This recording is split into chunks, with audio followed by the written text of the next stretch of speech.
Jēkabpilī nesen atjaunotais pilsētas vēsturiskais centrs atrodas diezgan klusā vietā, lai gan ne pārāk tālu no trokšņainā un dzīvības pilnā vecpilsētas laukuma. Tuvākajā nākotnē skverā iespējama lielāka rosība, jo vietējais uzņēmējs Armands Lībietis šeit plāno būvēt jaunu viesnīcu. Ēka, ko paredzēts veidot par viesnīcu, ir pašvaldības nozīmes kultūrvēsturisks objekts, tādēļ jāsaglabā tā vēsturiskais izskats. Ir izstrādāts detaļplānojuma pirmā redakcija. Viesnīcas izbūvēja zemes gabalā Brīvības ielā 220. Zemes gabals atrodas Brīvības un Plostu ielas krustojumā. Projekts paredz saglabāt esošo kultūrvēsturisko ēku bijušo zvanītāju krogu, kas celts 19. gadsimta beigās. Un iekšpagalmā ir paredzēts izbūvēt trīsstāvīgu apjomu viesnīcas funkcijai. Tā kā bijušais zvanītāju krogs tiks saglabāts, bet pārējā viesnīca atradīsies iekšpagalmā, kas pašlaik ir nekopts un aizaudzis ar krūmiem, būtiskas izmaiņas izveidojot viesnīcu iedzīvotāji neizjutīs.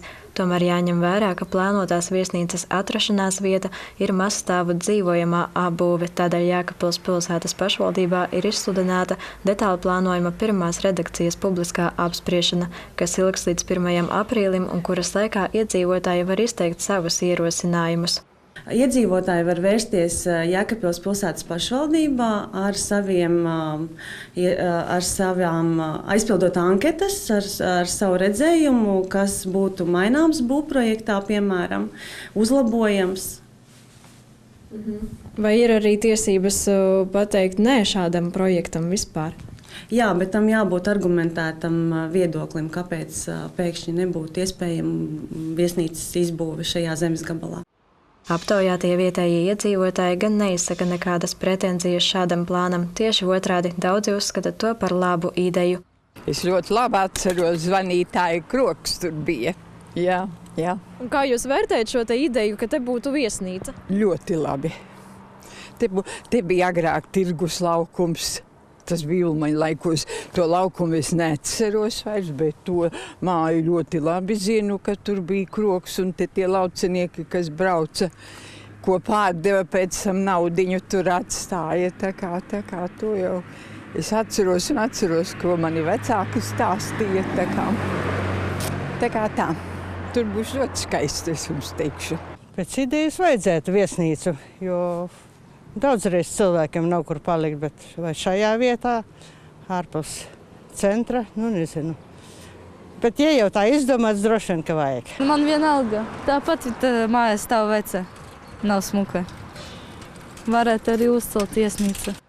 Publiskās apspriešanas laikā informācija par detaļplānojumu izvietota pie plānotās viesnīcas ēkas. Detaļplānojums pieejams arī Jēkabpils pilsētas pašvaldībā, kur var detalizēti iepazīties ar plānotās viesnīcas izskatu, grafiskajiem zīmējumiem, transporta organizācijas plānu un citām projekta detaļām.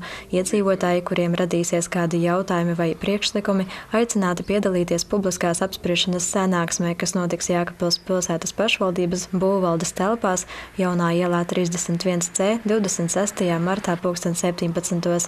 Pēc publiskās apspriešanas beigām tiks pieņemts lēmums par detaļplānojuma apstiprināšanu.